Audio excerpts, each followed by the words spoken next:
Ang bagong mukha ng oposisyon, yan na raw ang inaasang magiging papel ni Vice President Sara Duterte kasunod ng kanyang pagbibitiw sa gabinete. Ayon sa ilang kaalyado ng kanilang pamilya, nasa frontline na balitang yan si Faith Del Mundo. May delikadesa kaya niya ito ginawa. Ganito inilarawan ni dating presidential spokesperson Attorney Salvador Panelo ang pagbibitiw sa gabinete ni Vice President Sara Duterte. Lalo't nakikita ni Panelo na kumukontra na rin si VP Sara sa ilang patakaran ng Administrasyong Marcos. Tingin ni Panelo, sumama ang loob ng bise dahil hindi siya dinepensahan ni PBBM sa isyu ng confidential funds.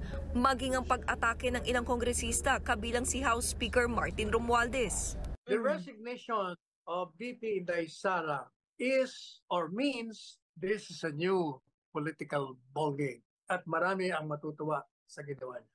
Kahit sinong nasa posisyon at ikaw ang vice presidente, cabinet secretary ka, eh siyempre naghahanap ka rin ng kalinga ng iyong principal. Para naman kay dati ring presidential spokesperson Harry Roque, ang pagbibitiw ni VP Sara ay pruweba na wala na ang unit team. Hudyat daw ito na leader na ng oposisyon si VP Sara.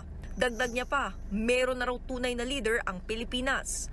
Ayon naman kay Senate President Chis Escudero, inasahan